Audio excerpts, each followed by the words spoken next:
Would you say just a word about the necessity of the practice of lament? This is one of those ones that um, this is awful. Yeah. Like it just is, right? I think a lot of times we aren't taught well how to lament. We think that it's complaining, Yeah, that's right. and we almost see it as like a character flaw. Hmm. And it's so much more than treating the stages of grief like it's a checklist to get through as quickly as possible. Like somehow there's a fast pass app for the wilderness. That's just not what we're doing here, as we've Yeah, already talked about. yeah, Um, and so when you come up, I think in the culture that many of us religiously came up in, you're almost rewarded for spiritual bypassing, yeah. Wow. right? Yeah. It's considered a mark of holiness. Can you define spiritual bypassing? Because I think it's Yeah, for so sure. I came important. across that work in Kate Bowler's Yeah. book, Blessed, which was like one of the first historical records of the prosperity gospel movement. So basically, it was like, oh, look, this is family history. Yeah. And she talked about spiritual bypassing in terms of that space. There was another pastor and leader who had kind of used it, basically saying you're using spiritual language to avoid really normal human experiences. Yeah. So you're saying things like everything happens for a reason Yeah. when somebody loses their child, or you're saying things like, you're not sick, you're coming down with a healing, right?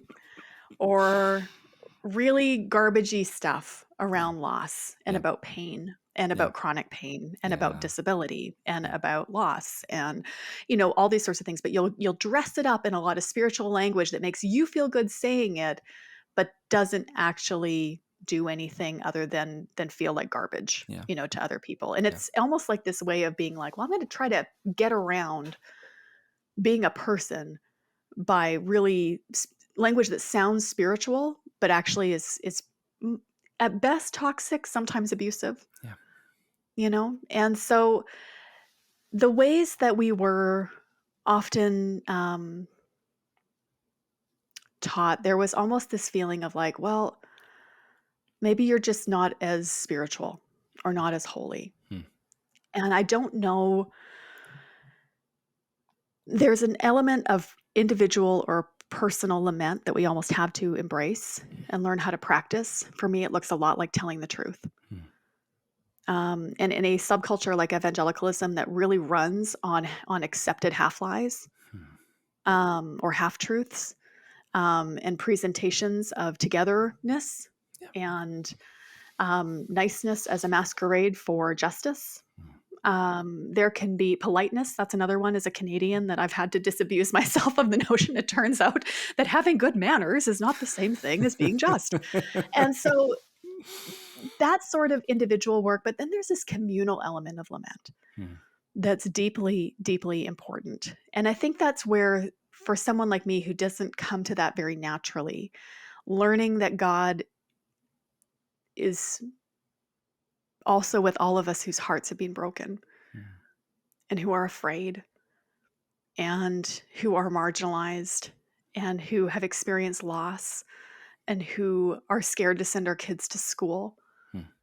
Like there's God is present in that heartache. And what does it mean to believe that on purpose and to not pretend it away and bypass it away, Hmm. but to actually start to grapple with grief in a way that makes room for meaning. Hmm. Wow. Um, and so I think that that's where something like that has ended up being really important to me, because then all of a sudden you're able to say, there's a possibility for healing Hmm. now. Because I don't know anybody who's managed to heal well or experience wholeness and transformation by getting really good at faking being fine. Wow. And that's where lament often comes in. And then there's these communal aspects of it, whether it's, in the ways we embody this moment in time together, the ways we bear witness together, the ways we've learned how to tell the truth. I think there's a lot of invitation in that, because that clears the brush so God can move. Hmm. Yeah. Because you're not pretending anymore. Yeah. You're not faking it anymore. Yeah. You're not tying a bow on a gaping wound and acting like it's okay, or developing a really lovely anecdote with a punchline for Yeah. your deep grief, Yes. right? And Yes. so there's a lot of shifts almost in how we speak and how we think, but also how we hold space with each other. Yeah. Um, Wow. and then that to me is deeply connected to all those other practices, whether it's going slowly, whether it's peacemaking, whether Mhm. it's around looking for good teachers, or it's, even the ones that we already talked about around like being able to imagine or dream about what you want to be for. Mm. You can't do that without the work of telling the truth first. Yeah. Whew. I'm thinking about none of us want to grieve in that way, No, it's but I'm awful. I'm thinking about the alternatives. And one you touched on, which is pretend. Mhm. Turn that off. And Yeah, as a Scandinavian male, I was given that superpower of how to just absolutely. turn it off.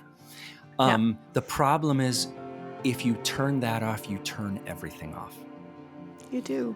We don't get to pick and choose what stays alive and what. Mhm. And so that's no way to live.